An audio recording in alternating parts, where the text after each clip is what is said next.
Boleh. Baik, mulai acara pagi ini.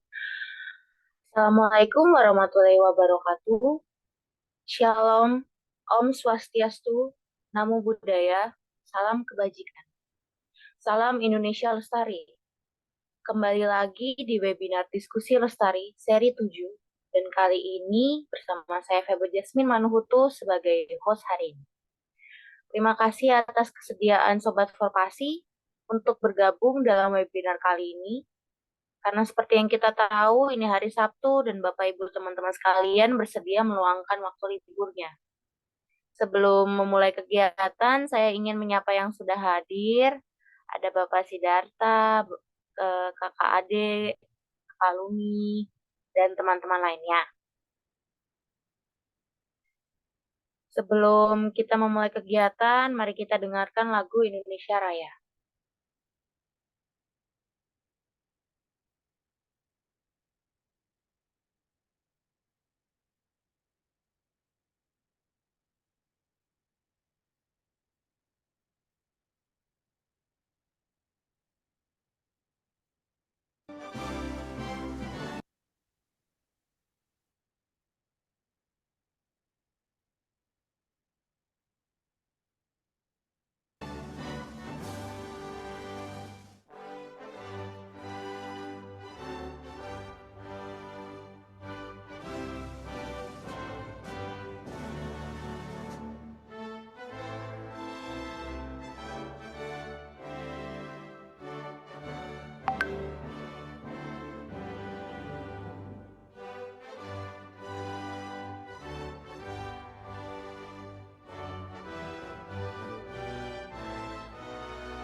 Baik, saya ingin menyapa kembali yang sudah bergabung. Ada Ibu Sri.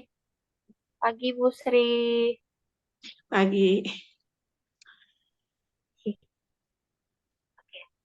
Sebelum kita masuk ke sesi narasumber, mari kita sejenak mendengarkan paparan umum dari moderator kita yang kebetulan sebagai pendiri dan inisiator Forpasi, Kak Hadohuan Satyalensi Mare-Mare, sehingga kita mendapat gambaran apa itu Forpasi. Silakan, Kak. Baik, terima kasih Jasmine. Kedengaran suara saya ya? Dengar. Oke, izin mau share screen dulu. Oh, sebelumnya ini mau menyapa juga di sini udah hadir juga Ibu Unci, Bu Sri Bergasari. Selamat pagi, Ibu. Pagi. Ya, nanti mohon masukan juga ada Kak Otman Tambunan, ada Pak Jun, juga ada Kak Pritania, ada ya tadi Kak Romayanti sudah. Oke. Ini saya izin untuk memaparkan paparan umum sebentar sebelum nanti ke narasumber kita. Oke, jadi bisa dilihat forum kita punya situasi komplikasi dan resolusi. Situasi kita adalah saat ini kesadaran kemudian masyarakat terhadap isu ini sangat minim dan komplikasi sehingga keberpihakan politik dan yang kita bicarakan itu sangat minim. narasinya itu sangat kurang, sistem masih perlu dibenahi, program sangat kurang, dan anggarannya sangat kecil di pemerintah pusat maupun daerah. Darurat sampah bisa kita lihat komplikasinya sekarang udah ada 23 ini data dari Vice. TPA terbakar sepanjang Agustus sampai Oktober dan ini yang masuk media saja, belum yang masuk yang nggak terekam ya di media lokal. Dan terus terakhir belum ada aturan yang tajam serta penegakannya. Akibatnya udah ada beberapa peraturan tapi kayak belum tajam seperti itu untuk meningkat manajemen persampahan. Jadi sebagai resolusi kita coba bentuk korporasi untuk membuat wadah bersama sehingga kita bisa meningkatkan kesadaran dan kemudian terhadap isu ini dan kita himpun opini dan kita rumuskan sintesan kita bawa ke ranah kebijakan publik. Nah, korporasi adalah sebuah forum. Di sini wadahnya non partisan untuk berdiskusi dan menyuarakan pendapat dari seluruh pihak di Indonesia pada para pemangku kepentingan untuk meningkat pilihan terhadap isu sampah dan menciptakan sistem yang baik. Ini ada beberapa capaian kita. Di sini sudah ada 308 anggota dari WA partisipan dan di sini ada 6 relawan aktif dari Indo Relawan. Di sini ada followers IG dan kita sudah ada 6 dari webinar yang terdokumentasi di YouTube. Visi misi dan tujuan korporasi kita mewujudkan Indonesia lestari dimulai dari isu lingkungan paling nyata di kehidupan masyarakat yaitu isu sampah. Nanti akan saya sampaikan apa itu Indonesia lestari. Misinya kita membagikan konsep Indonesia lestari, lalu kita tingkatkan kesadaran kemudian dan kita dorong kebijakan publik ya. Jadi dan kegiatan itu diskusi publik ya dan kita himpun pertanyaan dan supaya ke depan ada tindakan konkret juga. Dan di sini Indonesia Lestari bisa dilihat dari Korpasi selalu menyatakan Indonesia Lestari apa itu? Kita di sini menawarkan sebuah konsep yaitu nasionalisme lingkungan, bentuk kecintaan terhadap air dan ibu Indonesia demi kelangsungan generasi ke depan dan diejawantakan dalam perbuatan nyata yang bertujuan untuk menjaga lingkungan berdasarkan nilai gotong royong yang sudah terkandung dalam urat nadi segenap warga negara Indonesia. Di sini ada foto kampung halaman saya di Danau Toba dan di sini kita berasal dari latar belakang yang berbeda-beda. Saya membayangkan satu saat nanti kita berada di rumah dan kampung halaman masing-masing, menghirup udara yang bersih dan juga meminum air yang bersih karena kita sama-sama menjaga lingkungan kita dimanapun berada. Di sini ada juga sedikit tentang makna logo dan warna korporasi. Itu terutama di sini saya mau sampaikan di abu-abu kita prinsipnya adalah moderasi, netralitas dan non-partisan sebagai prinsip utama di forum kita. Dan sedikit profil saya, itu nama saya Hadoan Hussein Mare. Saya berasal dari Medan, Sumatera Utara. Sempat sekolah di SAP 1 Medan, di ITB dan di Lemhanas kemarin di pemantapan nilai kebangsaan. Saya bekerja di beberapa non-profit dan sempat di salah satu instansi pemerintah. Saya juga sering ke alam, menikmati seni budaya kuliner Nusantara dan berdiskusi tentunya. Di sini juga ada salah satu karya dari proses yang saya jalani di masa sebelumnya itu ada film di Netflix saat ini sudah terbuka buat umum berjudul Pulau Plastik. Bagi sobat korporasi atau hadirin yang mungkin ada waktu suatu saat bisa menonton film ini. Nah, garis besar kegiatan kita ada 3. Sekarang yang kita lakukan masih diskusi lestari, tinggal ada beberapa seri webinar lagi. Dan kita di sini mau memahami dulu dan peduli isu sampah dengan konsep Indonesia lestari.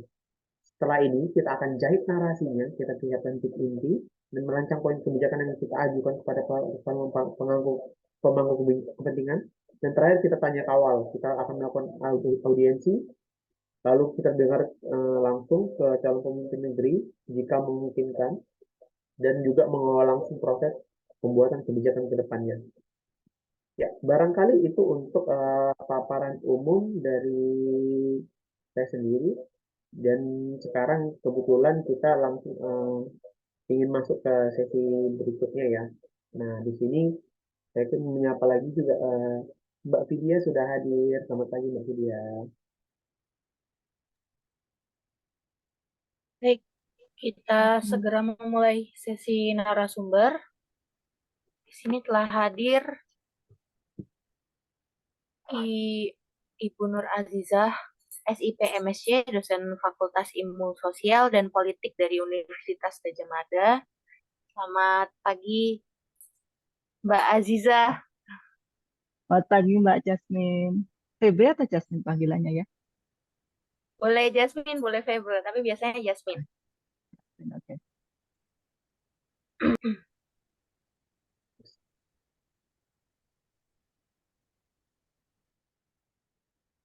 Halo? Langsung saja atau bagaimana? Ya, Oke, boleh ya, silahkan.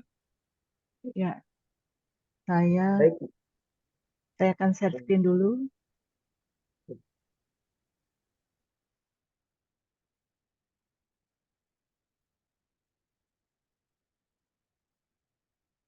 Assalamualaikum warahmatullahi wabarakatuh. Selamat pagi, salam sejahtera untuk kita semua. Dan terima kasih sudah menyempatkan untuk hadir. Tapi saya spesifik ingin menyapa Bu Enci. Assalamualaikum Bu Enci, bagaimana kabarnya? Oh, nggak kedengeran. Alhamdulillah. Ah, Bu Enci sehat Bu. Bu Enci ini dari salah satu narasumber saya waktu saya riset. Itu udah lama, udah tahun 2021 ya Bu Enci. Semoga masih ingat sama saya. Mudah-mudahan. Dulu waktu itu wawancara lewat Zoom juga, Bu. Waktu itu saya masih di Australia dan masih travel Oh, jadi masih di nggak bisa Australia. Ya, pulang. ya, ya. Iya, waktu itu. Oke, Nggih. oke. Iya, iya, iya. Ya, Sekarang udah di Jogja lagi ya. sudah baru hampir sebulan ini di Jogja. Oh, Ya, terus ketemu sama apa kasus sampah di Jogja yang lagi darurat ini. iya. Iya. Ini aja saya lagi dua double double Zoom. Yang satu lagi bicara TPA. Oh, ya, ya, ya, ya. Nanti kapan-kapan kita sambung lagi, Bu Uci. Oke. Ya, siap, siap. Ya, selamat pagi juga untuk semuanya dan saya luar biasa ini hari Sabtu, waktunya libur begitu, tapi masih semangat untuk berbincang-bincang. Jadi saya pengennya sebenarnya ini sharing apa yang sudah saya teliti dalam beberapa tahun terakhir ini. Karena kebetulan saya penelitiannya tentang tata kelola sampah di dua kota, di Surabaya dan juga Yogyakarta. Saya sendiri asalnya dari Jogja, saya orang Jogja asli karena bapak ibu saya juga orang Jogja. Saya lahir dan besar di Jogja dan hanya pergi dari Jogja itu kalau sekolah ini kira-kira saya dulu S1 juga di Jogja di UGM, kemudian S2-nya saya ambil di Belanda dan kemudian S3 ini dari 2019 tapi belum selesai, saya masih dalam proses menulis. Mohon doanya saja semoga lancar nulisnya segera bisa submit begitu.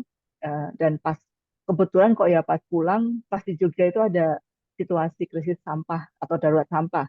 Meskipun kalau di Jogja kasusnya sebenarnya tidak tidak hanya sekali ini, sudah berkali-kali terjadi dan itu nanti akan ada kaitannya dengan yang akan saya sampaikan yaitu dengan yang komitmen politis ya atau komitmen politik dari para pemimpin-pemimpin yang ada di kota-kota yang sedang saya teliti itu. Nah, nanti ya, jadi yang akan saya sampaikan kira-kira pertama tentang bagaimana Mas sampah di Indonesia yang saya kira eh, Bapak, Ibu, Mas, Mbak semua yang ada di sini sudah sangat paham, jadi saya nggak akan panjang soal itu. Kemudian soal bagaimana dinamika kebijakannya, dan kemudian faktor yang membentuk keberhasilan dalam tata kelola sampah, dan kemudian simpulan dan refleksi kita dari temuan saya. Jadi kita sudah tahu bersama ya ini datanya juga saya ambil dari datanya pemerintah di tahun 2022 itu timbulan sampahnya atau produksi sampahnya itu lebih dari 34 juta ton per tahun. Sementara yang dikelola meskipun tampaknya cukup tinggi ya hampir 65% ya, tapi kan kita juga tahu bahwa yang namanya terkelola itu sebagian besar ya hanya tertumpuk tanpa ada perlakuan apapun di TPA-TPA yang ada di wilayah masing-masing. Sementara yang tidak terkelola itu masih 35% dan itu artinya sampah dibakar, sampah dibuang ke sungai, sampah dibuang sampai ke laut dan ya ada di mana-mana sembarangan gitu ya. Dan apalagi kalau kita lihat data ini sebenarnya baru dari 289 kabupaten kota di Indonesia. Padahal total kan kita ada 500-an ya, 514 kalau tidak salah. Nah, artinya sebenarnya persoalannya atau paling tidak dari timbulan sampahnya itu jauh lebih besar dari yang data yang tersaji di SIPSN-nya Kemen LHK ini. Nah, kalau kemudian kita lihat dari sisi kebijakan tata kelolanya, tentu saja kita ini sudah punya sebenarnya Undang-Undang Nomor 18 2008 ya. Meskipun ini juga diskusi saya dengan Bu Enci waktu dan juga waktu itu dengan almarhum Profesor Henry menemukan fakta bahwa proses untuk membuat kebijakan, membuat undang-undang pengelolaan sampah yang tahun 2008 ini itu prosesnya sangat panjang. Draft awalnya dari tahun 2002 masuk tapi mental lagi. Kemudian ada draft kedua tahun 2005 itu pun setelah terjadi longsor sampah yang di Lewi Gajah itu, yang korban tewasnya itu lebih dari 140 dan mengubur mungkin ada dua kampung yang ada di wilayah itu, yang itu kemudian membuat memperbesar tekanan sosial maupun tekanan politik kepada pemerintah untuk segera menyusun kebijakan yang akan memperbaiki tata kelola sampah khususnya di TPA di Indonesia. Dan akhirnya setelah draft kedua tahun 2005 itu baru kemudian undang-undangnya disetujui dan ditandatangani di tahun 2008. Jadi kita bisa melihat di sini ada proses yang cukup panjang kalau itu untuk isu-isu yang seperti misalnya sampah, atau kalau isu yang lain kayak kemarin ya tentang kaitannya dengan kekerasan eh, terhadap perempuan, kekerasan seksual itu juga kemudian lama prosesnya. Sementara kalau kita bicara misalnya Omnibus Law itu cepet banget, nggak sampai setahun sudah selesai. Tanyanya kenapa? Kenapa untuk isu-isu tertentu kebijakannya itu berputar bisa cepat, bisa proses politiknya cepat, tetapi untuk kebijakan-kebijakan seperti tata kelola sampah ini kemudian prosesnya sangat lamban.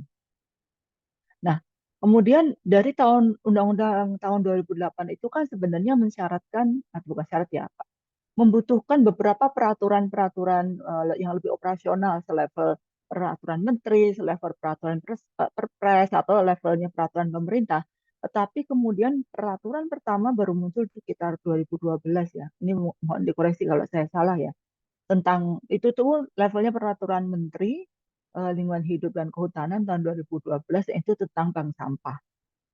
Yang itu me, mendorong partisipasi masyarakat, partisipasi warga dalam mengolah sampah melalui sistem yang namanya bank sampah.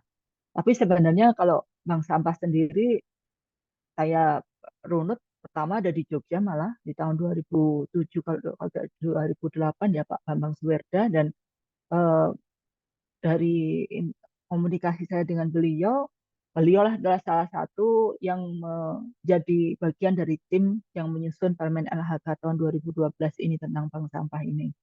Ya, jadi dari 2008 ke 2012 saja sudah 4 tahun. Sementara di daerah-daerah sebenarnya bank-bank sampah itu sudah mulai muncul. Kemudian ada juga Perpres 97 sampai 2017. Ini saya ambil yang cukup besar-besar begitu ya, yang punya dampak signifikan ya. Dan salah satu pemicunya munculnya Jakstranas ini eh, ada kritik global kaitannya dengan sampah plastik yang ada di laut, yang salah satu yang waktu itu saya ingat menjadi bahan perbincangan di media itu ada artikelnya Jambek tahun 2015 yang mengatakan bahwa Indonesia adalah penghasil sampah plastik terbesar kedua di dunia setelah Cina. Dan kebetulan 2018 Cina kemudian menutup keran impor sampah plastik. Itu reaksi yang berkaitan ya menurut saya. Dan kemudian tahun 2000 sebelumnya di 2017 Indonesia punya Perpres ini tentang kebijakan dan strategi nasional untuk pengelolaan sampah rumah tangga dan sampah jenis sampah rumah tangga. Yang di dalam pasalnya itu menyebutkan bahwa seluruh provinsi yang ada di Indonesia wajib mempunyai Jaksrada di level daerah maksimal 3 bulan setelah Jakstranasnya itu keluar. Sementara untuk level kabupaten kota, dalam kurun waktu 6 bulan harus sudah punya Jaksrada. Tapi saya cek sampai 2022 saja eh, masih banyak sekali provinsi yang belum punya Jaksrada dan juga banyak daerah yang belum punya Jaksrada di level kabupaten kota. Dan ya tidak ada sanksi ya, tidak ada sanksi nanti tidak ada sanksi dari pemerintah kalau paling sanksinya sekarang tidak, misalnya tidak bisa ikut di dalam penilaian adipura misalnya seperti itu. Nah, Dan kemudian ada Perpres nomor 35 tahun 2018 yang terkait dengan waste to energy, pembangunan instalasi pengolah sampah menjadi energi listrik ya, yang berbasis teknologi ramah lingkungan. Dan ini pun kan ada cerita menarik ya. Sebelumnya kan ada Perpres yang hampir mirip ya, tetapi kemudian ada class action teman-teman dari apa namanya beberapa termasuk dari Walhi itu kemudian mau ICAS ya kalau tidak salah itu mengajukan gugatan ke MK karena regulasinya pada waktu itu dianggap tidak ramah tidak bukan tidak ramah lingkungan ya sebenarnya berbahaya karena polusi kebijakan waste to energy pada waktu itu. Nah, tapi setahun kemudian diganti regulasinya menjadi Perpres nomor 35 tahun 2018 ini dengan ada tambahan judul berbasis teknologi ramah lingkungan, di mana di situ menunjuk 12 kabupaten kota Surabaya sebagai salah satu pilot projectnya. Ada Bandung, ada Makassar, ada Denpasar kalau tidak salah, dan ada beberapa daerah yang lain yang juga menjadi pilot project. Sampai sekarang kalau paling nggak sampai tahun 2021 yang salah satu atau yang pertama bisa berhasil itu di Surabaya ini nanti akan saya ceritakan lebih detail. Nah, secara keseluruhan kebijakan-kebijakan ini isinya itu idealistik dan juga visioner ya sebenarnya ya. Misalnya undang-undangnya aja yang tahun 2008 itu sudah ada 3R, sudah ada apa namanya partisipasi, sudah ada extended producer responsibility. Eh, Visioner ya, visioner sekali lagi sangat visioner karena salah satu yang dijadikan rujukan pada waktu itu kalau tidak salah dari Jepang ya. Sistem pengelolaan sampah di Jepang menjadi salah satu rujukan tim yang menyusun rancangan undang-undang tata kelola sampah tahun 2008 itu. Nah, jadi sudah secara umum itu sudah mengikuti tren-tren global, tentu saja yang reuse, recycle, participation, termasuk circular economy dan juga zero waste. Kalau kita mengikuti misalnya dari Bappenas sudah ada roadmap-nya tentang kaitannya tentang penerapan circular economy misalnya. Jadi sekali lagi kalau dari sisi kebijakan itu ya sudah cukup lengkap lah ya di Indonesia itu. Nah, cuma salah satu problemnya memang ketika ada kebijakan nasional, namun dalam Undang-Undang 18 2008 itu ataupun kemudian dalam Undang-Undang yang mengelola tentang desentralisasinya, itu kan menyerahkan urusan pengelolaan sampah kepada daerah. Sehingga kemudian ya artinya pengelolaan sampah itu menjadi salah satu urusan yang eh, otoritasnya ada di Aku, pemerintah kabupaten kota masih atau pemerintah provinsi. Nah, masalahnya kan ketemu di daerah itu ada pilkada ya. Ada pilkada yang itu beb sifatnya ya maju ke pemilihan ya bebas dalam arti dalam proses pencalonannya, kandidasinya, dalam proses eh, kemudian bagaimana pembentukan tim di pemerintah ya, pembentukan OPD pasca apa namanya pasca terpilihnya bupati, wali kota, gubernur dalam pilkada itu kemudian kan menjadi eh, apa namanya menjadi otoritas dari kepala daerah yang terpilih ya. Artinya ini di satu sisi ada payung kebijakan nasional yang sebenarnya memberikan eh, sudah ada payung kebijakan yang kaitannya dengan tata kelola sampah. Misalnya di Undang-Undang 18 2008 itu kan mengatakan oh TPA harus semuanya berubah menjadi sanitary atau paling tidak yang control landfill sampai dengan 5 tahun. Atau beberapa lagi aturan-aturan yang pasal-pasal yang ada dalam Undang-Undang 18 2008 itu. Tapi sekali lagi karena pelaksananya adalah daerah, maka yang menjadi titik apa komandannya yang menjadi supirnya dalam mengupayakan apakah kebijakan ini bisa kebijakan tata kelola sampah ini bisa terimplementasi dengan baik itu ya di yang ada di daerah ya siapa ya gubernur, wali kota, bupati dan anggota dewan yang ada di sana. Jadi ada konteks kali ada konteks seperti itu ya. Ada konteks kebijakan nasional dan ada konteks desentralisasi dan pilkada.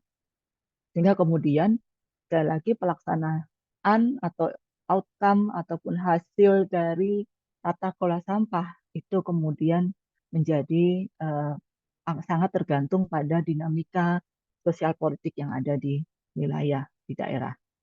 Nah, lantas bagaimana daerah mengolah sampah?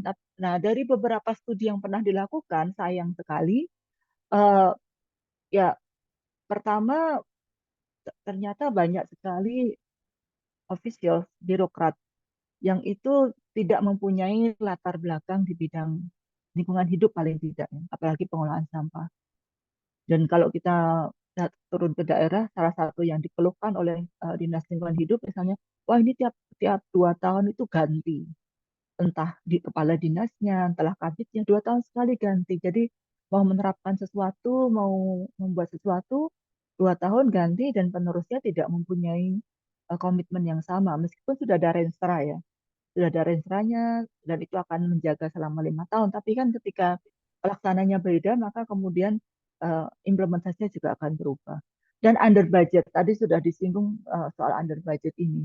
Beberapa riset menunjukkan bahwa eh, dana APBD untuk mengelola sampah itu paling tinggi itu sekitar 0,1% kalau tidak salah itu di DKI. Itu untuk lingkungan hidup ya. Dan tata kelola sampah itu hanya adalah bagian kecil dari lingkungan hidup. Di situ ada sanitasi, ada kehutanan juga di situ macam-macam ya.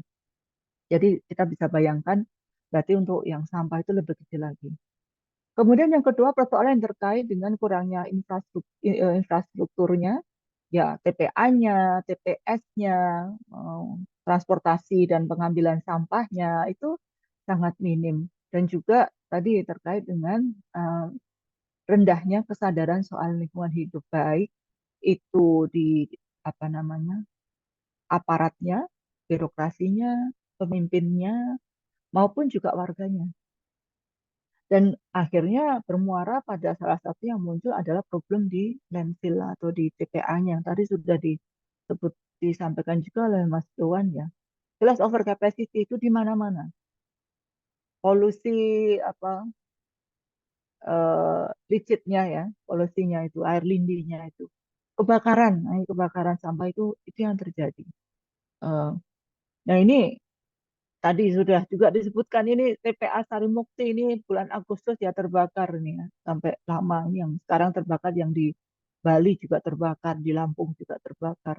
Dan salah satunya ya ya ini kebetulan lagi musim kemarau panjang, gas metannya di bawah nggak dikelola ya terbakar lah ya kan rawan untuk meletus ya.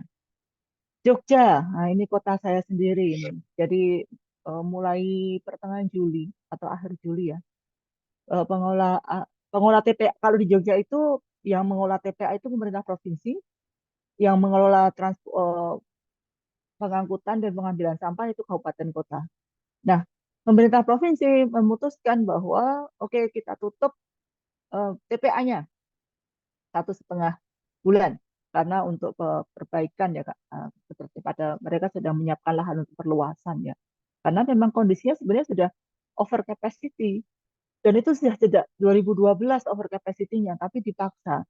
Dan sebagai informasi mungkin kalau ada yang belum tahu, di TPA di Jogja ini digunakan oleh 3 kabupaten, 2 kabupaten, Kabupaten Bantul dan Kabupaten Sleman, dan 1 wilayah kota Yogyakarta.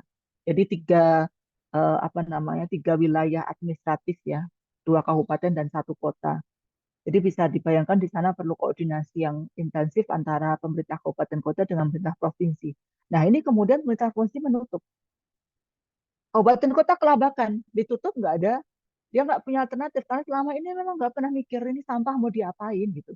Selama ini enak aja kan ada yang ngelola TPA-nya ada, udah pokoknya angkut, angkut, angkut, tumpuk, tumpuk, tumpuk di tiungan sehingga kemudian selama sampai dengan hari ini eh, TPA-nya masih dibuka terbatas. Kota Yogyakarta karena paling wilayahnya yang wilayah kota semua ya, wilayahnya perkotaan semua, tidak punya lahan, dia mau tidak mau eh, tidak punya, memang tidak punya alternatif untuk membuang sampah. Sudah mengupayakan untuk membuang di kabupaten lain, pada nggak mau juga menerima sampah. Akhirnya TPA Piyungan terbuka untuk sampah dari kota Yogyakarta itu tapi hanya 200 ton per hari. Sementara produksi sampah di kota Jogja sendiri sekitar 400 ton per harinya. Jadi bisa dibayangkan eh, kalau Bapak, Ibu, Mas, Mbak main ke Jogja, mungkin di sudut-sudut kota akan melihat tumpukan-tumpukan sampah seperti ini. Dan kalau sore ini tetangga-tetangga saya atau saya lewat di beberapa wilayah itu anu apa membakar sampahnya masing-masing. Jadi polusi. Nah, ini saya mau tunjukkan ini TPA Piyungan kebetulan tahun 2021 ini yang karena saya tidak boleh pulang, saya di Australia nggak boleh pulang, perbatasannya tutup. Jadi saya meminta tolong asisten penelitian untuk datang ke sana dan memotret kondisinya seperti ini. Sampahnya menumpuk banyak sekali apa namanya. Ya tentu saja ada aktivitas informal waste ekonomi di sana, ada pemulung masuk sapi-sapi. Dan ini tahun lalu ketika saya punya kesempatan untuk pulang dan datang sebenarnya sudah ada proses perbaikan. Ini yang gunungan yang di sebelah kiri ini masih kelihatan, ini sini sudah ditumpuk, sudah di mana dipadatkan dan ditutup dengan pasir tanah dan sudah dibuat di bawahnya itu saluran-saluran untuk gas metan. Tapi ternyata yang sudah dilakukan sejak bulan Juli Agustus 2022 itu ternyata memang kecepatan pemerintah mengelola sampah di TPA tidak sebanding dengan kecepatan produksi sampah, baik itu sampah rumah tangga maupun sampah dari wilayah-wilayah komersil, eh, hal seperti itu ya. Dan akhirnya kan ini memang bertarung dengan waktu dan akhirnya memang tanda-tanda petik kalah ya, kalah dengan produksi sampah yang semakin volumenya tidak berubah atau justru meningkat dari tahun ke tahun. Sementara kapasitas pemerintah dalam mengelola TPA itu sangat terbatas. Sehingga yang terjadi yang sudah saya sampaikan, Juli kemarin mulai ditutup TPA-nya dan akhirnya sampah ada di mana-mana di wilayah perkotaan dan juga sampai kabupaten kota ya karena di apa namanya saya tinggal di Kabupaten Sleman itu apa namanya sampahnya juga bermasalah karena pemerintah Kabupaten Sleman menyiapkan semacam lahan alternatif waktu itu tapi cuma kurang dari 2 hektar sehingga dalam kurun waktu 2 atau 3 minggu sudah langsung penuh karena memang tidak ditreatment ya tumpuk saja ya sementara kampanye-kampanye untuk pilah sampah dari rumah bikin sampah organik di rumah apa mengolah sampah organik di rumah itu saya kok tidak mendengar banyak di sini sayangnya ya. Jadi Jogja istimewa karena ada krisis sampah saat ini. Nah, adakah daerah yang bisa mengolah sampah? Tentu saja ada. Kalau kemarin melihat yang dirilis oleh kata Lokadata atau kata data itu seperti ada Kota Banda Aceh, Surabaya, Banyumas, Buntang dan lain-lain itu punya sudah menunjukkan berhasil mengelola sampahnya relatif ya. Dan saya mau menunjukkan spesifik yang apa yang terjadi di Surabaya. Kenapa bukan Banda Aceh, bukan yang lain? Nah, riset saya Surabaya. Jadi informasi saya relatif lebih detail kalau untuk Surabaya. Yang jelas di Surabaya itu ada beberapa pusat daur ulang. Ini salah satunya pusat daur ulang Jambangan. Dan menariknya adalah pusat daur ulang Jambangan ini awalnya tahun 2004-2005 itu yang membangun justru sebenarnya pihak swasta program CSR-nya Unilever. Karena bagus, kemudian direplikasi oleh pemerintah kota dan akhirnya tahun 2014 kalau tidak salah, eh, pusat daur ulangnya ini kemudian diakuisisi oleh pemerintah kota Surabaya, termasuk dalam hal pendanaan. Kenapa kok diakuisisi? Ya ada konflik di sana lah, tidak cocok antara manajemennya CSR-nya Unilever dalam hal ini Unilever Peduli Foundation dengan pemerintah kota Surabaya itu sudah nggak cocok lagi jadinya pecah kongsi. Tapi kemudian pusat daur ulangnya ini diambil alih sepenuhnya oleh pemerintah kota dan didanai. Didanai itu mulai dari tentu saja kalau pembangunan fasilitasnya ini dari Kemen PUPR kalau tidak salah ya dan Kemen LHK untuk beberapa peralatannya. Jadi ada dua dari kementerian itu dan untuk dari pemerintah kota itu mulai dari menggaji karyawan, itu karyawan ini tuh diambil dari warga sekitar. Ada beberapa yang juga ngambil dari apa dulu mereka yang bekerja di lokalisasi Doli yang ditutup oleh pemerintah kota itu juga bekerja di beberapa pusat daur ulang. Mereka digaji dan digaji dengan UMR. UMR-nya Surabaya itu 3 jutaan, kurang kurang lebih seperti itu. Dan di sini ada proses pemilahan sampah sampai ada yang proses yang organik itu dibuat kompos. Jadi ada dan kalau dibandingkan dengan daerah lain, pusat-pusat daur ulang atau TPS 3R itu yang di daerah lain kurang berkembang, salah satunya karena pendanaannya dari Pemda tidak ada. Karena memang ini bukan bukan apa unit yang mendatangkan keuntungan ya. Sehingga kalau diserahkan sepenuhnya kepada masyarakat juga kalau apa namanya tidak belum belum belum bisa berkembang ya. Eh, belum bisa berkembang seperti itu. Nah, hal yang lain kalau kita bicara soal pengambilan sampah misalnya di Surabaya ini sudah menggunakan truk-truk kompakter seperti ini yang bisa mengangkut 5 sampai dengan 7 ton sekali angkut ya. Sehingga kemudian proses pengambilan sampah dari TPS ke TPA-nya itu cepat karena mereka mengeluarkan dana yang relatif besar dan termasuk menerima program CSR dari banyak sekali BUMN ya, BNI, PLN, beberapa perusahaan swasta yang membeli membeli kompakter dan kemudian diserahkan kepada Pemkot Surabaya. Termasuk juga punya rumah kompos. Ini ini menampung sampah-sampah organik yang dikumpulkan dari berbagai TPS yang ada, termasuk juga sampah apa itu hasil penyapuan jalan dan fasilitas umum masuk di sini. Komposnya kemudian dipakai oleh pemerintah kota untuk memupuk publik taman-taman umum, taman-taman publik yang ada di pemerintah kota, yang dibuat oleh pemerintah kota dan juga masyarakat boleh mengambil secara gratis. Nah, ini ada taman, tapi tamannya bagus, seger gitu ya. Surabaya kan panas ya, ini bagus. Tapi kalau bagi yang ini saya ambil di Taman Harmoni namanya, dan Taman Harmoni itu dulunya TPA. TPA Keputih yang ditutup pemerintah di tahun 2001. 2000 atau 2001 ditutup pemerintah karena over capacity dan kemudian landfillnya beralih ke TPA yang saat ini TPA Benowo. Ini jadi dulu TPA diubah menjadi apa taman dan sebagai informasi juga pada saat TPA Keputih waktu itu mau ditutup itu ada krisis politik juga di mana isu TPA yang over capacity yang membuat sampah darurat sampah di kota Surabaya itu digunakan sebagai oleh aktivis dan politisi-politisi lokal untuk menjadi titik tembak menjatuhkan wali kota yang berkuasa pada waktu itu, eh, wali kota Sunarto atau biasanya dipanggil Cak Narto. Jadi ada dinamika itu juga. Nah, ini yang sekarang terjadi di Benowo, ini waste to energy yang tadi saya ceritakan pilot project-nya. TPA-nya di Surabaya ini sekarang sudah dikelola oleh yang namanya PT Sumber Organik. Ini ada namanya PT Sumber Organik dan di foto sebelah kanan ini bagian belakang ini landfill-nya ya tempat numpuk sampahnya. Dan yang putih di kiri ini adalah ini pabrik listriknya. Begitulah kira-kira. Jadi ini menggunakan teknologi gasifikasi meskipun masih banyak LSM di sana yang mempertanyakan apa betul itu ramah lingkungan, apa betul tidak ada polusi dioksin dan seterusnya ya. Masih itu masih keraguan-keraguan itu masih muncul sampai dengan hari ini. Jadi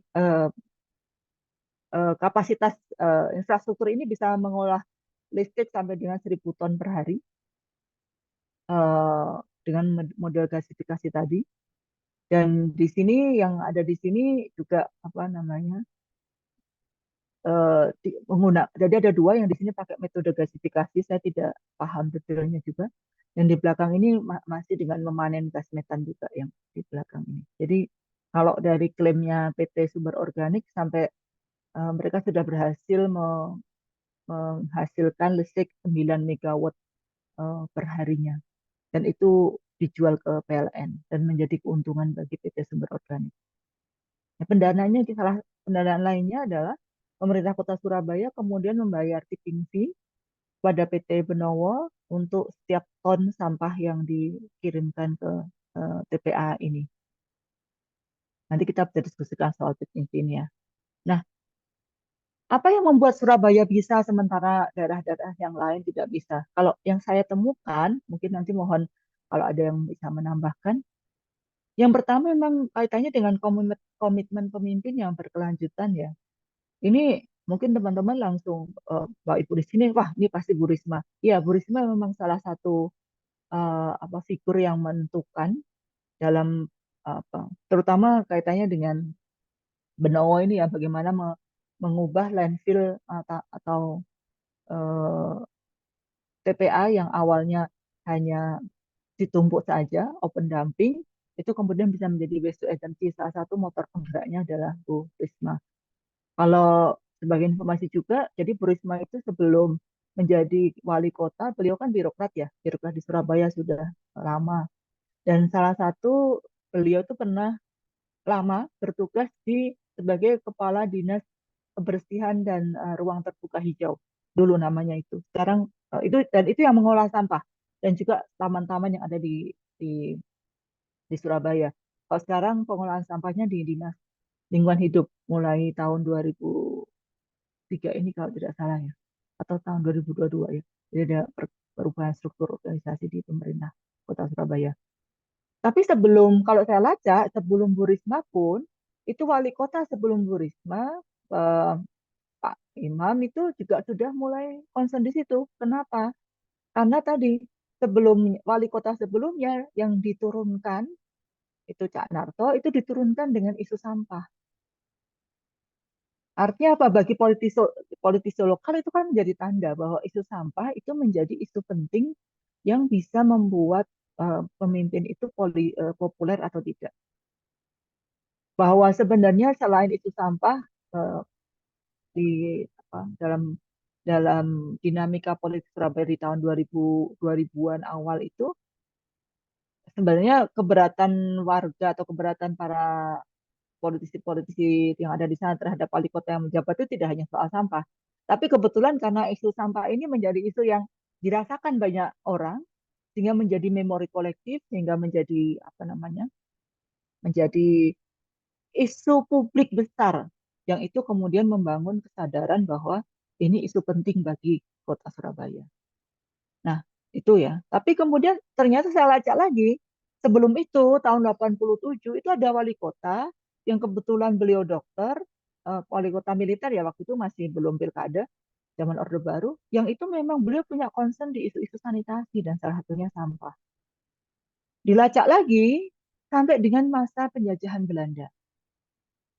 Karena di situ itu dari dulu salah satu yang diperhatikan karena banyak sekali warga orang Eropa yang tinggal di Surabaya karena pelabuhan besar ya. Itu kemudian eh, isu sanitasi kota itu penting dan salah satunya adalah pengolahan sampah. Dan di tahun itu di tahun 1920-an ke 1930-an berbarengan dengan wabah kolera, maka kemudian pemerintah Hindia Belanda yang ada di Surabaya memperkenalkan pelayanan pengambilan sampah pertama ya. Meskipun tetap waktu itu masih dengan open dumping tentu saja, tapi sudah mulai diambil-ambil.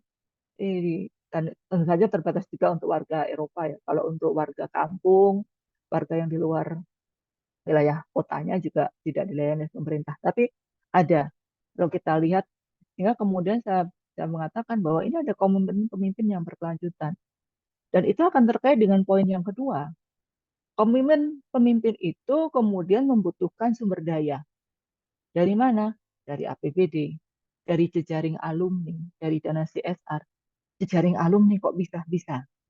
Di Surabaya ada universitas-universitas besar, ada UNAIR, ada ITS, dan ternyata akademisi-akademisi di dua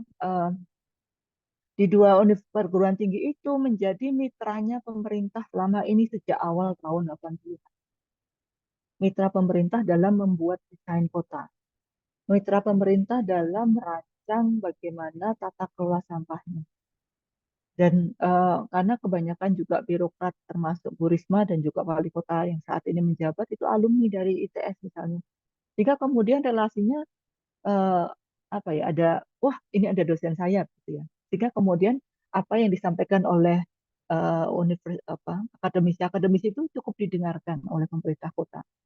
Jadi ini penting sekali di ITS ada teknologi lingkungan ya, yang kemudian memang ada ilmunya, ada ekspertisnya di situ, dan itu sekali lagi menjadi sumber daya penting bagi pemerintah kota untuk memelihara ide, memelihara apa tadi desain berkelanjutan yang di untuk pengelolaan sampah ini. Termasuk jejaring dengan pemerintah Jepang melalui salah satunya kota kota kita Kyushu di Jepang ya.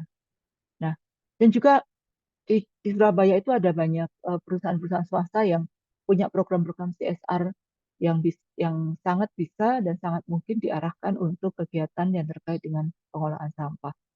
Tadi sudah disebut Unilever, kemudian ada PLN, ada apa namanya Danone dan seterusnya itu menjadi supporting system yang membantu pemerintah kota dan juga warga dalam mengolah sampah. Dan ketiga, apa yang membuat Surabaya bisa itu adalah partisipasi dan warga yang aktif, termasuk LSM-nya. Sudah ada beberapa riset yang menunjukkan bahwa ya yang namanya idenya pemerintah secemerlang apapun, kalau respon dari warga tidak bagus ya tidak akan berhasil. Dan itu juga salah satunya terjadi di tata kelola sampah ini. Jadi bank sampah ya meskipun masih kalau sampai dengan hari ini saya lihat datanya ya kontribusi dalam pengurangan sampah belum banyak, tapi sudah cukup membantu. Nah, jadi itu yang saya identifikasi yang membuat Surabaya bisa untuk mengelola sampahnya. Nah, kalau jadi secara umum ya dinamika sosial politik itu kemudian juga menjadi menentukan ya sejarah bangunan kotanya. Tadi saya ceritakan. Jadi ternyata yang namanya Kampung Improvement Program eh, itu di Surabaya sudah dikenal sejak zaman Belanda. Dan yang menarik kan salah satu dari program Kampung Improvement Programnya itu kan memperbaiki jalan kampung, memperbaiki saluran-saluran irigasi atau saluran-saluran air yang ada di perkampungan. Dan itu ternyata berdampak pada perbaikan pelayanan pengambilan sampah oleh warga. Kalau di pengambilan sampahnya dari rumah-rumah warga sampai ke TPS itu kan penanggung jawabnya atau pelaksananya kan dari warga sendiri ya, dikelola oleh RT, dikelola oleh RW, gitu, atau pemerintah kelurahannya. Kemudian ada tadi yang saya sudah singgung soal collective memory, bagaimana kemudian isu sampah itu menjadi isu penting. Dan yang ketiga tadi ada gerakan sosial yang kuat dan ada sosial atau modal sosial yang kuat. Yang itu saya lihat di Jogja saja misalnya saya tidak melihat itu. Pemimpin di Jogja itu kurang apa, wong gubernurnya jangan pernah ganti kok. Tapi ternyata tidak ke situ perhatiannya. Ya, jadi ya mengapa kemudian sekali lagi saya mengatakan kalau kita bicara komitmen politik dari pimpinan daerah itu kemudian menjadi menentukan karena itulah yang akan menggerakkan sumber daya menggerakkan jejaring baik yang sifatnya formal dari APBD maupun yang sifatnya non formal dari tadi jejaring alumni. Nah, kayak di Jogja itu kurang apa? Ada UGM, ada UII, ada UPN, ada UNY, ada segala macam universitas besar.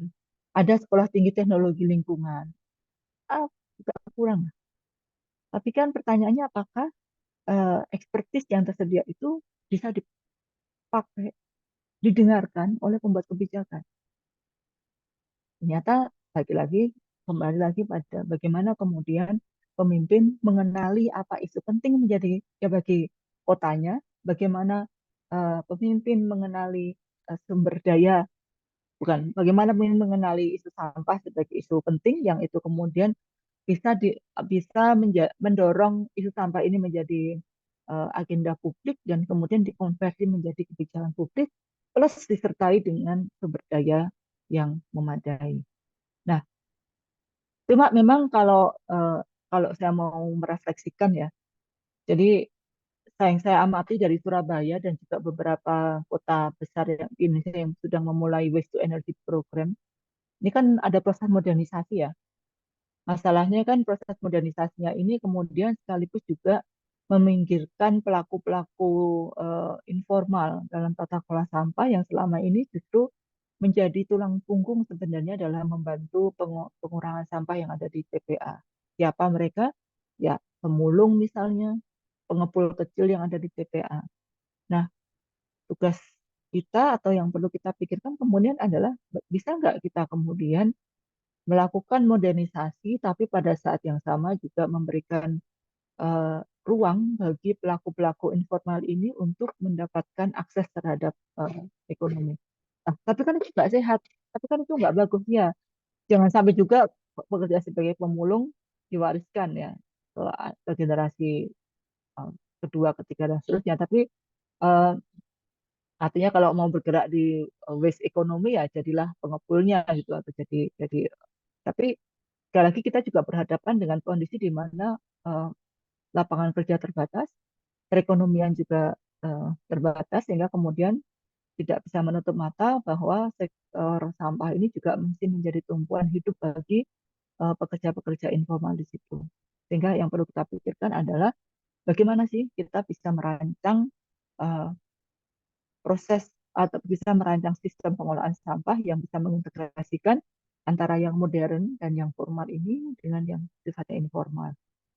Kemudian yang kedua, ya mau tidak mau kalau kita melihat Surabaya tetap ada bau-bau rent seeking ya, ada bau-bau kok menguntungkan satu pihak saja dalam proses pengolahan di TPA itu. Saya tidak detail-detail di sini memang.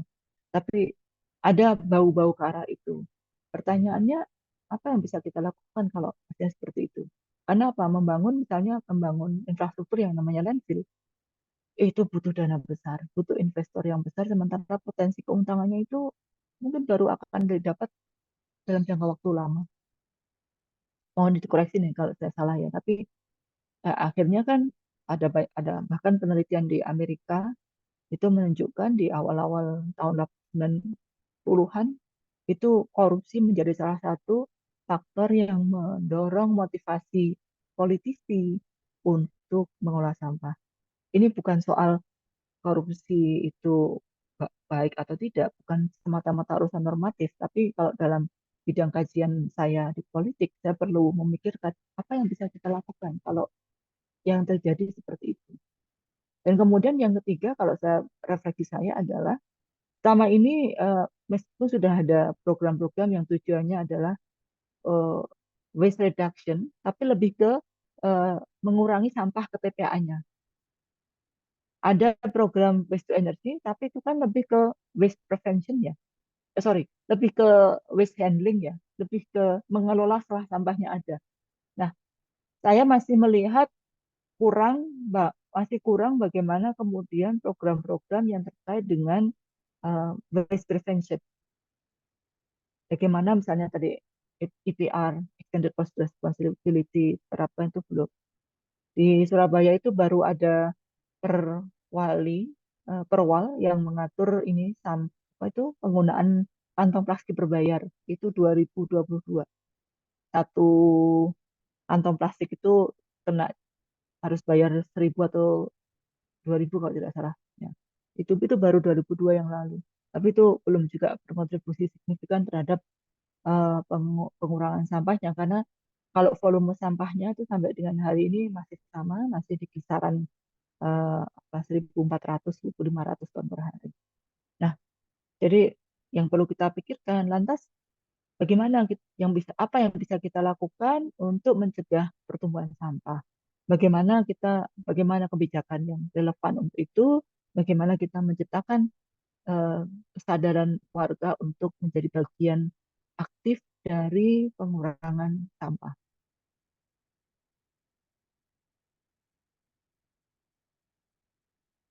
Nah, jadi sekali lagi kalau saya simpulkan, ya yang namanya pemimpin komitmennya itu untuk memperbaiki tata kelola sampah itu sangat menentukan. Dan pemimpin di sini sebenarnya bukan semata-mata kepala daerah, tapi juga ada anggota dewan. Apalagi kan kalau kita bicara APBD itu kan proses diskusinya, pembahasannya itu kan antara kepala daerah, eksekutif dengan anggota DPRD legislatif, ya, atau politisi daerah lain yang tidak menjadi anggota dewan itu perlu untuk membangun opini publik misalnya. Birokrasi sebagai apa namanya pelaksana dari apa yang visi misinya kepala daerah itu juga akan menentukan. Kalau ketemu pemimpinnya bagus tapi birokrasinya nggak jalan nggak bisa. Dan juga akademisi tentu saja. Bagaimana kemudian akademisi berkontribusi dengan ekspertis yang ada dan pada saat yang sama kepala daerahnya mau mendengarkan dan mau merealisasikan saran-saran itu ke dalam kebijakan dan program-program kegiatan dari daerah. Selain itu, pemimpin informal, tokoh masyarakat, tokoh-tokoh yang aktif di bank sampah induk, termasuk tokoh agama, ya, yang mungkin kita ini apa negara religius ya, tapi kita jarang atau saya mungkin saya jarang mendengar khotbah ceramah tokoh agama yang terkait dengan isu sampah. Lebih banyak kan tentang surga dan neraka ya, kira-kira begitu. Tapi tentang bagaimana kita menjadi manusia yang juga bertanggung jawab terhadap lingkungan kita dan salah satunya bertanggung jawab terhadap sampah yang dihasilkan oleh manusia itu sendiri. Nah, kenapa kemudian sekali lagi pemimpin itu penting, komitmennya penting? Ya, karena dengan itu dia akan bisa memobilisasi sumber daya yang ada, baik finansial maupun jejaring dan sumber daya yang lain. Jadi yang tidak kalah pentingnya adalah respon dan inisiatif warga. Karena dalam pengelolaan isu sampah itu diperlukan active citizen, diperlukan warga yang aktif. Sehingga kemudian agar bisa mendorong isu sampah ini menjadi isu publik dan berubah menjadi kebijakan publik, yang perlu kita lakukan adalah membangkitkan demand, membangkitkan tuntutan kepada pembuat kebijakan bahwa kita punya masalah sampah. Dan kalau ini tidak kita perbaiki, ke depan akan butuh resources, akan butuh sumber daya yang lebih besar. Ya. Nah, kalau dalam teori sistem politik, dengan membuat besar demand, maka kemudian supply-nya akan ter, akan lebih baik. Ya, tapi memang PR kita ada beberapa riset di isu sanitasi misalnya, itu hal-hal yang terkait dengan isu-isu itu masih minim demand. Warga itu kesadarannya belum sampai ke isu-isu itu. Kalau kalau isu kesehatan secara umum, isu pendidikan, iya sudah aware, sudah peduli. Tapi kalau isunya sampah, isunya sanitasi secara umum masih sangat rendah. Nah, tugas kita ini apa dan adanya forum-forum semacam Forvasi ini kan menjadi bagian dari upaya untuk membangkitkan demand ya, menurut saya ya. Dan kenapa kita perlu membangkitkan demand-nya? Agar tuntutan, agar suara-suara dari luar sistem kebijakan itu bisa didengarkan oleh sistem dan harapannya ke depan akan memperbaiki kebijakan dan tentu saja implementasi dari kebijakan itu sendiri. Demikian saya kira sebagai pemantik. Terima kasih. Wassalamualaikum warahmatullahi wabarakatuh. Wah, Waalaikumsalam warahmatullahi. siap. Wah, ini keren sekali pemaparannya tadi. Terima kasih Mbak Azizah. Ini komprehensif sebenarnya ya. Jadi dari materi tadi dan pastinya kalau kita mau mendetailkan sampai ke ujung isu itu mungkin butuh waktu berjam-jam bahkan ya. Jadi kita di sini tadi udah dapat sense awalnya terutama di kesimpulan itu adalah pemimpin perlunya sekali ya kepemimpinan untuk mengalokasikan sumber daya bisa mengumpulkan sumber daya ke arah penyelesaian masalah dan terutama ke demand ya Mbak ya. Baik, sekarang karena kita udah sebentar lagi sudah mau selesai, kita masuk ke sesi diskusi dan tanya jawab. Ini mungkin saya sapa sekali lagi ada sedikit yang tadi join di tengah, ada Kak Asti, ada Bobby, ada Elfrida, ada Maulida, ada Kak Ratna. Ya, sama tadi Mas Yofi join juga ya. Oke, dan sini ada beberapa chat, ada beberapa diskusi juga. Nanti kita bahas satu-satu kalau ada waktunya. Tapi sekarang untuk memulai tanya jawab, karena hadirin bisa langsung bertanya ke Mbak Aziza, mungkin dipersilakan bagi forum untuk menanyakan.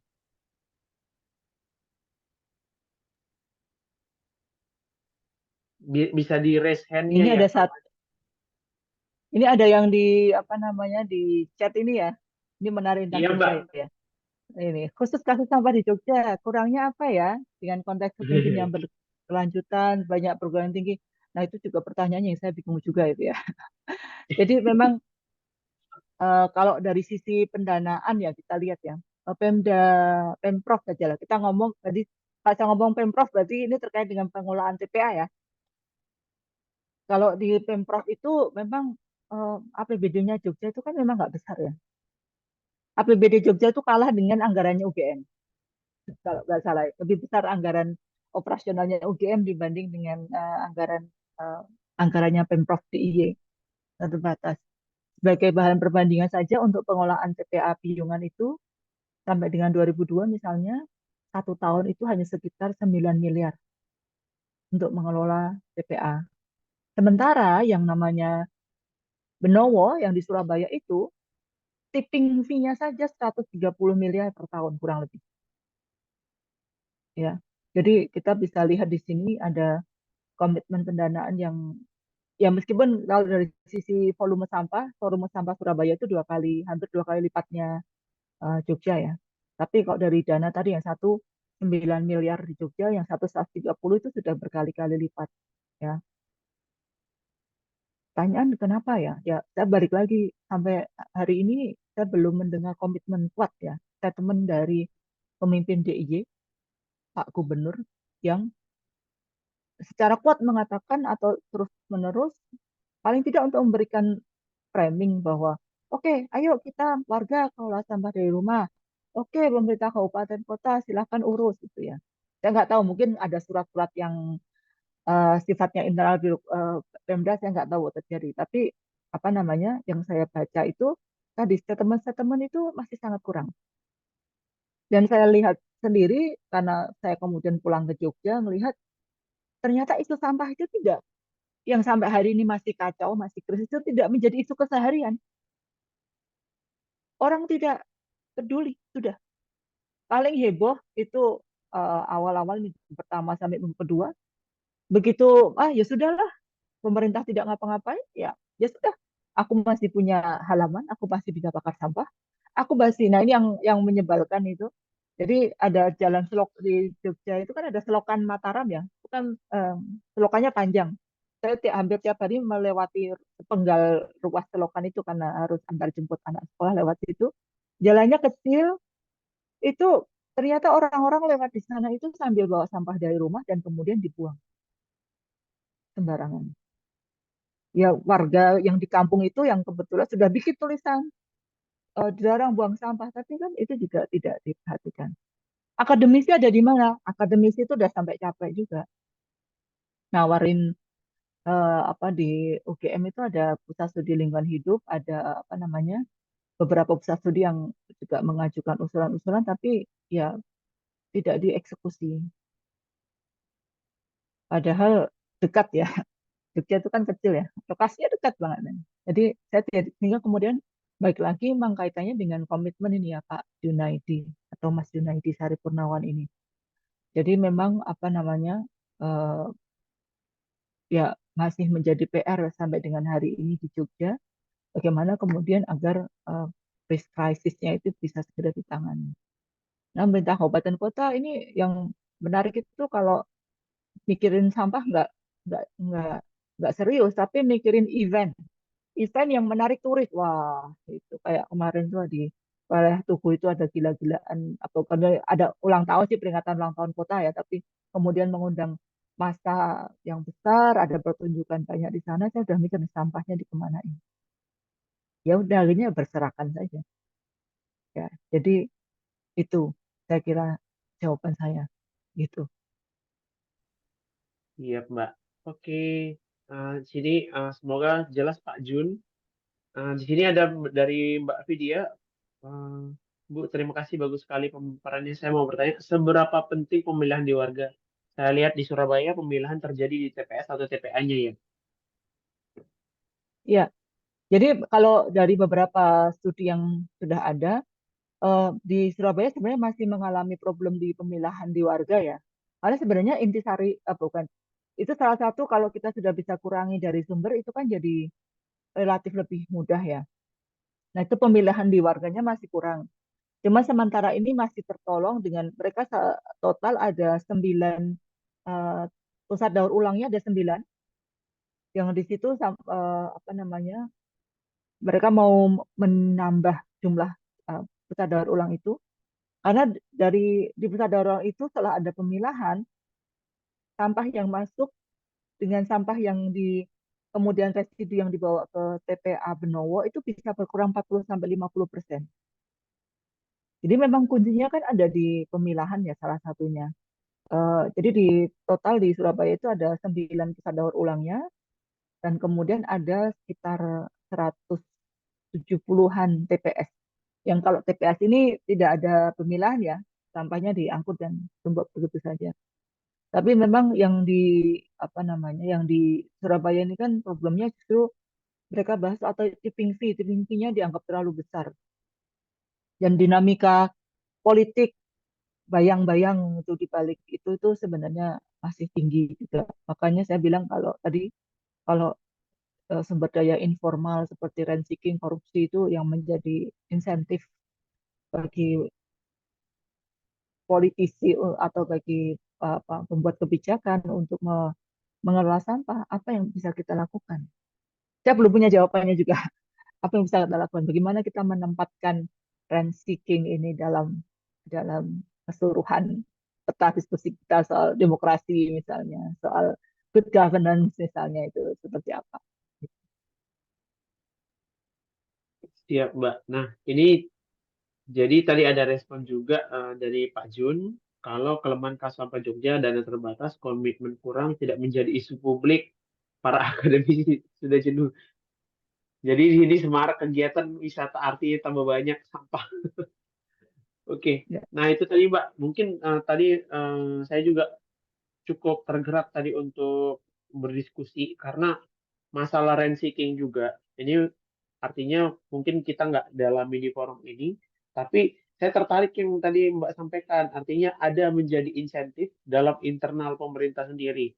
Nah, di sini kalau yang saya lihat di lapangan Mbak ya, untuk artinya nggak cuma di sampah, tentu saja di saat itu pengadaan yang bersifat fisik itu memiliki kerawanan yang terjadi. Kalau apalagi kalau kita lihat juknisnya LKPP, lembaga pengadaan itu setebal itu, ribuan halaman, artinya layer yang digunakan untuk mencegah itu sangat banyak. Nah, sementara di sampah ada momen itu menjadi kedaruratan dan kita pasti sama-sama tahu ya Mbak ya, di saat dia menjadi bencana secara mm-mm. postur anggaran itu bisa dikategorikan sebagai tanggap darurat dan ada kebijakan khusus seperti kayak di Ya, BPBD kebakaran TPA dan dari institusi tertentu dalam hal ini BNPB atau BPBD bisa mengeluarkan dana juga sebanyak-banyaknya. Jadi seakan mitigasinya itu ada di hilir saja. Nah, mm. itu mungkin tadi sangat penasaran sih Mbak Aziza. Kira-kira bagaimana ya supaya dari pemerintah pusat maupun daerah dengan produk regulasi yang ada bisa memang ada menggerakkan fokusnya ke arah hulu. Karena memang kita IPR itu masih dalam proses, pemilahan masih dalam proses, regulasi juga belum tegak. Baiknya kira-kira mungkin ada gebrakan atau masukan yang bisa kita berikan ke pemerintah pusat dan daerah seperti apa ya Mbak ya?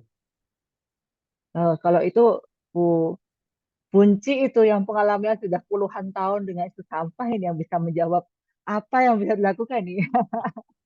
Ya karena kalau yang waste to energinya Surabaya saja itu sebenarnya rancangan apa rancangannya itu sudah dibuat sejak tahun 2008. Itu sebelumnya Bu Risma ya, itu masih Pak Bambang DH ya. Itu sudah sejak 2008 sudah dibuat ya. Tetapi kan regulasi yang mengatur bagaimana apa itu BLU-nya itu belum ada. Bagaimana kemudian kalau penjualan listrik yang dihasilkan ke PLN-nya waktu itu belum ada. Tipping fee regulasinya belum ada. Dan akhirnya yang terjadi, yang dilakukan adalah ini kemudian kenapa bagi saya komitmen politik itu penting. Yang dilakukan oleh Pemkot Surabaya adalah mengirimkan tim-tim lobby, mengirimkan tim-tim ke Jakarta, ke kementerian terkait untuk mendesak agar, ayo ini kami sudah punya rancangan seperti ini, gimana agar kami kalau tipping fee itu tidak masuk ke dalam pasal korupsi.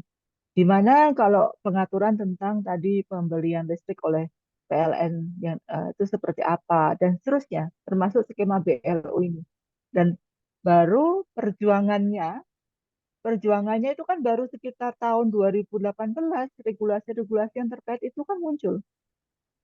Jadi bayangkan dari 2008 itu sudah rencana bagaimana memodernisasi landfill, itu baru kemudian fasilitasi kebijakannya itu baru muncul 2018 dan itu dikebut karena itu taruhan presiden juga kan, punya perpres yang tadi waste to energy tadi, bikin pilot project kok nggak terwacana itu kan pressure politiknya tinggi, makanya kemudian salah satunya yaitu mendorong Kementerian Keuangan untuk membuat regulasi yang mengatur tentang apa BLU, yang mengatur tentang pembelian listrik oleh PLN dan seterusnya, dan kemudian bisa realisasikan atau diresmikan oleh Presiden kan baru tahun 2021.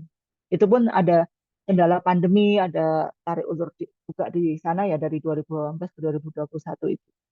Jadi memang cerita yang di Surabaya ini kalau kaitannya dengan landfill, karena sekali lagi ini infrastruktur yang butuh investasi sangat besar, sehingga kemudian dinamika politik ekonominya juga sangat tinggi, termasuk eh, indikasi ya.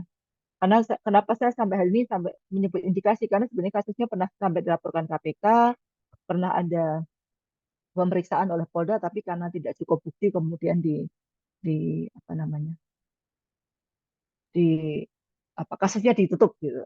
Ya, Bunci mau menambahkan, monggo Bu, silakan. Silakan Bunci. Iya, kedengeran ya. Assalamualaikum. Waalaikumsalam Ibu. Kedengaran Ibu.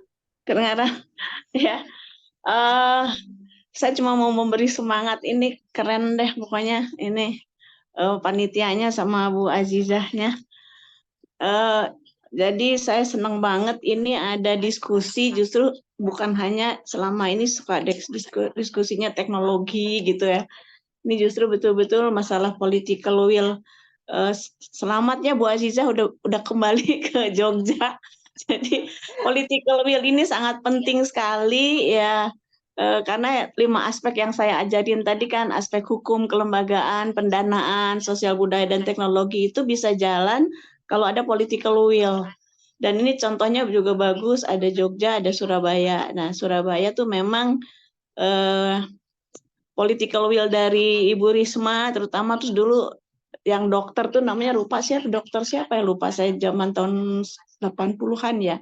Itu memang komitmennya bagus sekali gitu.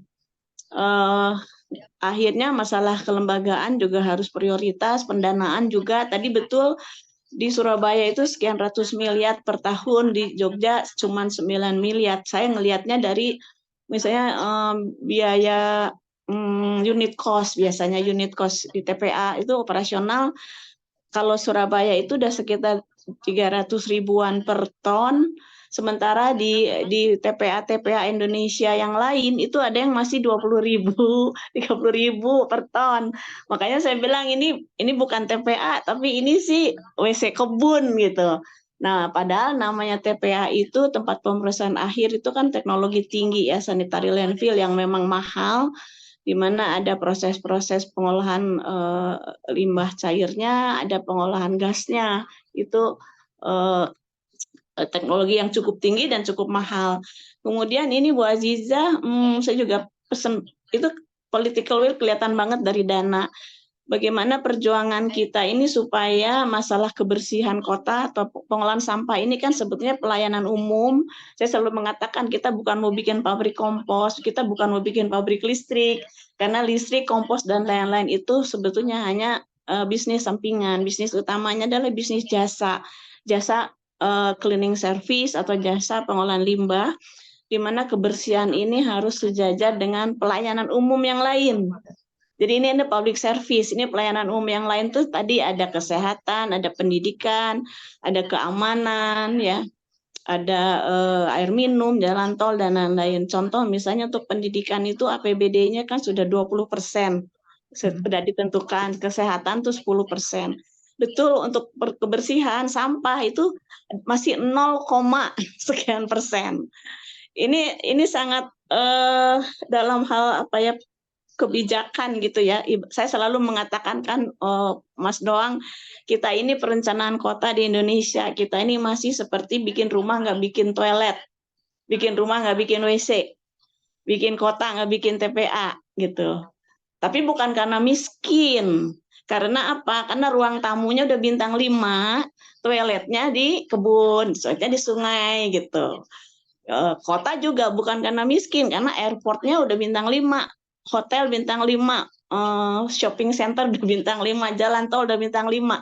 Tapi TPA-nya masih kalah sama kucing gitu. Jadi ini juga masuk ke aspek sosial budaya. Jadi budaya kita tuh belum budaya bersih, tetapi masih budaya pamer ruang tamu, pamer teras. Nah, apalagi di pariwisata, Jogja itu kan bisa berat banget pariwisatanya yang kemarin di diskusi sebelumnya ya. Karena kebersihan itu adalah investasi, apalagi untuk pariwisata. Orang nginep di hotel bintang 5 ya karena toiletnya bersih. Orang nginep di Singapura juga karena di sana bersih dan aman gitu. Itu bagaimana perjuangan itu. Kemudian Bu Aziza, saya senang banget nanti kalau bisa kita diskusi lebih detail menjadi suatu program. Tadi contohnya Mas Doang, kalau kita sebetulnya harus berani ada statement bahwa ini sudah darurat. Sama waktu kita COVID, mungkin harus ada impres bahwa ini udah darurat sampah, sehingga biayanya, peraturannya juga ada peraturan darurat. Kemudian ada badan darurat seperti BNPB gitu. Karena ini udah 29 TPA kebakaran, ini buat saya udah benar-benar stadium 5, sampah udah ke laut juga udah stadium 5. Tetapi kebijakan sekarang itu seolah masih obat pilek gitu loh. Padahal ini udah masuk ICU. Nah, kalau udah masuk ICU kan kita nggak mikir mahal murah lagi. Jadi ini penting sekali political will. Kayaknya diskusinya kurang kalau cuma berapa menit ini ya. Nanti kita harus jadikan program ya, Mas Doang ya, supaya memang ini nanti jadi usulan ke pemerintah. Ada Inpres tentang darurat sampah, ada Perpres tentang Badan Pengelolaan Sampah Nasional gitu. Karena sekarang udah ada beberapa menteri yang megang, tetapi begitu kebakaran ini siapa nih yang tanggung jawab gitu kan. Jadi politikalnya tadi komitmen pimpinan betul sekali, bukan hanya komitmen pimpinan daerah, tetapi saya melihat juga dari pusat. Karena juga banyak daerah yang sebetulnya ingin belajar, tetapi panduan dari pusatnya pun harus lebih jelas gitu. Sekarang itu kadang-kadang Pemda pun masih bingung, kadang-kadang kementerian ini mengatakan begini, kementerian dikatakan ini gitu, orang lain-lain. Jadi cuman kayak Bu Risma yang berani waktu ada peraturan dinas LH harus disatukan dengan dinas kebersihan, hanya Bu Risma yang berani melawan. Enggak, saya nggak mau gitu, karena dia udah sama dengan apa namanya ruang terbuka hijau. Itu kalau nggak salah ada di undang-undang yang baru Bu Aziza, tapi undang-undangnya itu dari itunya Permendagri, Undang-Undang Nomor 23 2014. Tentang organisasi ya. Iya, di mana sampah itu tadinya menjadi pelayanan dasar dan wajib, sekarang menjadi bukan pelayanan dasar gitu. Itu juga akhirnya ya sekarang secara awam aja ya, tadinya dinas kebersihan sendiri eselonnya pasti eselon berapa gitu. Sekarang begitu digabung eselonnya turun, padahal katanya ini prioritas gitu sih. Sekarang juga di Surabaya sudah jadi dimasukkan ke dinas lingkungan hidup sekarang Bu. Yang dinas kebersihan sudah sebagian masuk ke PUPR, sebagiannya masuk ke dinas lingkungan hidup. Itu sejak kapan itu? Awal tahun ini kalau nggak awal tahun lalu. Oke. Awal Nah, tahun waktu lalu zaman ya. Bu Risma dia Ya, nolak. setelah Dia Pak Heri nolak. ini, ya, setelah Pak Heri. Oh, alah. Ya, Wah, ya. sayang banget. Padahal ya itu tadi itu juga itu harus dievaluasi. Itu ada di Undang-Undang 23 2014. Coba nanti kita boleh bahas. Tapi itu emang itunya Ya, ya. inisiatornya kalau nggak salah dari Depdagri. Jadi Undang-Undang 18 2008-nya jadi nggak tertolong sama dia, sama undang-undangnya ini. Ya, ya. Gitu. Iya, jadi senang sekali ketemu lagi. Nanti kita Iya, Bu. lanjutin. Siap, Ibu. Ini doang juga hebat bisa ngundang Bu Azizah, jadi saya ketemu lagi. Makasih. Wassalamualaikum warahmatullahi wabarakatuh. Waalaikumsalam. Waalaikumsalam. Terima kasih Bu Enci semangatnya. Jadi ceritanya bisa sama Mbak Aziza juga karena ada kolega saya kebetulan dari UGM. Kebetulan lagi kuliah sama Mbak Aziza kemarin di Australia, namanya Mbak Askan.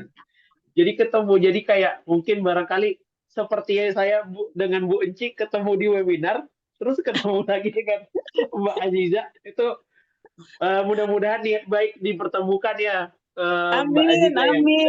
Iya, Iya. iya. Jadi mau merespon juga tadi dari Bu Enci, ini karena sekarang kita memang topiknya adalah political will, dan ini tadi seperti yang disampaikan Mbak Aziza, memang benar ini kita adalah gerakan masyarakat, dan ini sudah perlu saatnya demand. Secara kedaruratan, ini sudah sangat darurat kalau menurut saya pribadi, dan kalau perlu bahkan tingkatannya itu sudah level nasional, karena udah berkaitan kayak dapur kita nggak keurus, kamar mandi kota itu nggak keurus, kamar mandi daerah itu nggak keurus, dan sangat kecil anggarannya kalau dari disampaikan Mbak juga tadi mengenai political will juga itu sangat sedikit. Surabaya itu bahkan masih levelnya sebagai pilot project.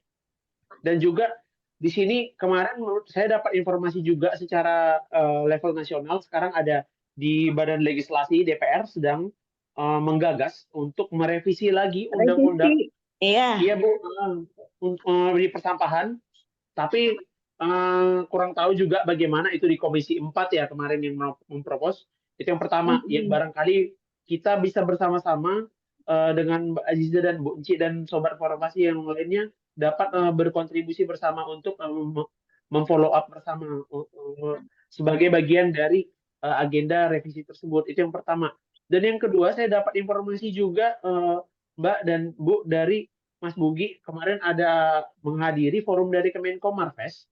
Kalau mereka rencananya ingin membuat sejenis task force atau gugus tugas atau satgas atau badan koordinasi, saya kurang tahu, hanya memang di bawah Kementerian Kemenko Marves. Nah, itu yang kekhawatiran saya kalau memang itu terjadi, memang itu satu hal yang baik tentu saja, karena belum ada yang memikirin secara koordinasi, tapi kekhawatirannya adalah secara pos anggaran dan menyalurkan political will itu bisa jadi semakin sedikit lagi, jadi semakin pragmatis. Nah, itu kekhawatiran saya. Jadi oleh karena itu diskusi kita barangkali di Forpasi ini menjadi seperti langkah awal yang kita bicarakan dengan Mbak Aziza. Di sini sudah ada temuannya dari sektor akademik, dan kemarin sudah ada urgensi dari pariwisata dari Pak Frans di Kemenparekraf, ada dari gerakan dari Zero Waste dan lain-lain. Itu kita bersama-sama ya untuk bisa mengatasi isu ini. Terutama kita punya momen sedikit lagi nih, kita coba antarkan narasi ini ke calon-calon pemimpin kita. Jangan sampai mereka kelupaan ini, Mbak, Bu. Artinya mereka udah dilantik. Iya, Pak Doang kemarin waktu pendaftaran capres, dua-duanya nih, itu sampahnya berantakan, tamannya rusak. Jadi kita harus milih presiden yang tidak nyampah ya harusnya. Mudah-mudahan kalau satu lagi nih Prabowo nggak nyampah. Iya, ya Allah gitu. Iya Bu. Iya. Itu kita lihat nanti diskusi Zoom yang lebih detail ya antara kita ini sehingga menjadi program. Kebetulan di balik DPR, Komisi 4, DPD itu juga pernah ngundang saya untuk revisi rencana ya, itu udah agak lama dan saya udah kasih draft akademisnya juga sebetulnya. Kemudian Marves memang saya juga emang dengar malah saya yang diajak gitu. Cuman saya pikir yang tadi lebih baik udah tingkat nasional tadi. Kalau bisa ya kayak BNPB-nya, jadi Badan Pengelolaan Sampah Nasional. Nah, ini yang mungkin saya nggak bisa sendiri, kita harus rame-rame cara ini gitu. Udah darurat, saya udah gemes, hampir. Ini gimana di ICU dari UGD, ini kok masih pakai obat pilek, masih rapat BPJS, ibaratnya gitu. Ya Iya sih tambah Bu. mahal dong, tambah sakit. Dan benar tadi kata Bu Aziza, jadi kita sebagai ekspertis, sebagai akademisi itu kadang-kadang tidak begitu didengar, kalah sama dukun, kalah sama tukang obat yang kasih angin surga. Nah, sekarang jadi salah resep, salah kebijakan gitu. Jadi makin udah stadium 5 dah gitu. Saya bilang ya salah sendiri, soalnya saya kan ibarat dokter ya Bu Aziza, pasti obatnya pahit, harus Ya, disiplin. ya, ya. Nah, dan mahal gitu kan. Tapi mahal ini kan relatif karena kebersihan adalah investasi kan. Karena WC itu lebih mahal dari ruang tamu gitu loh. Hmm, Karena WC itu perlu teknologi. Kalau ruang ya, tamu itu pakai tikar juga nggak dosa gitu kan. Sekarang kan ruang tamunya bintang 5, toiletnya di kebun orang gitu kan. Nah, ya jadi agak kalah ini. Mudah-mudahan kita bisa berjuang bareng deh. Amin. amin, amin. Ya. Amin. Ya, terima kasih Bu Enci semangatnya. Mungkin kita kembalikan ke sesi berikutnya dan nanti barangkali setelah ini kita bisa bicarakan lagi ya dengan Mbak Aziza dan Bu Enci dan lain-lainnya supaya bagaimana kita membawa isu ini lebih komprehensif berikutnya. Oke, kita mungkin saya kembalikan ke Jasmine ya untuk berikutnya. Atau ini langsung kasih cenderamata ya ke Jasmine ya. Iya, iya, cenderamata dan pantun. Saya mau ngasih dulu. Jadi mungkin sebelumnya ke Mbak Aziza, sekali lagi saya ucapkan terima kasih banyak. Kami dari Forpasi artinya sudah memeluangkan waktunya. Ini punya diskusi yang seru sekali. Bahkan ini masih kulitnya saja. Kalau didetailkan itu lebih dalam lagi seperti yang dari Mbak Aziza sampaikan di Indonesia Project dan juga di webinar di PPSA ya, PPSA UGM itu akan lebih luar biasa lagi. Nanti kita coba lihat ke depannya. Nah, ini ada sedikit cenderamata nih Mbak Aziza seperti biasa dari Forpasi karena uh, maklum kita swadaya belum bisa kasih apa-apa. Jadi mungkin saya kasih pantun ke Mbak Aziza ya. Oke, beli nasi putih ke pasar basah. Rasanya enak pakai sambal terasi. Terima kasih banyak Mbak Aziza. Semoga ilmunya bermanfaat bagi negeri. Oke. Terima Cakep. kasih. Ya, nanti pengen ketemu Mbak Aziza terus menyerahkan ini langsung Mbak ya, terus kita diskusi. Dikirim aja ini gambarnya mirip si Aurel tapi situ. Oh, kita coba upayakan sudah hampir mirip Mbak Aziza. Semoga Enggak. bertemu ya. Ya, makasih ya matur nuwun ya. Terima kasih kesempatannya untuk sharing. Terima kasih banyak Mbak. Nanti kita diskusi lagi ya. Oke. Baik. Untuk diskusi mungkin saya kembalikan ke host ya, Jasmine. Ya, Terima kasih. oke. Terima kasih moderator dan narasumber, Mbak Sisa, Kak Doan, Bu Sri juga atas obrolan serunya sekarang ini. Jasmine mau menyampaikan pengumuman untuk sesi berikutnya.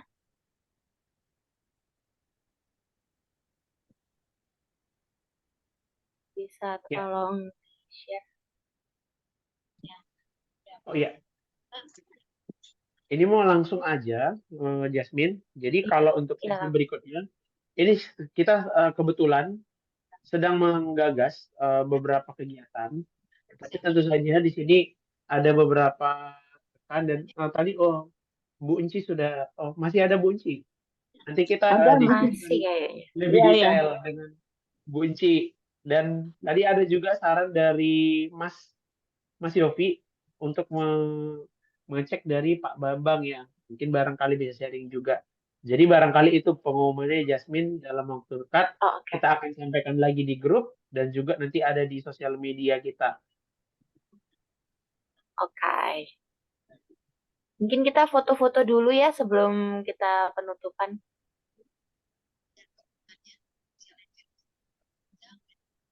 Boleh yang mau on cam? Ya, dipersilakan. Oh, udah nih.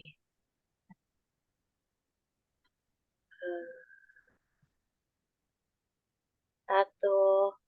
Udah pada on cam belum ya? Ya, sudah Oke, mulai oke. ada. Oke ya, kita mulai foto dulu. Satu, dua, tiga. Sekali lagi, Oke. satu, dua. Nah, Oke, udah. siap. Oke.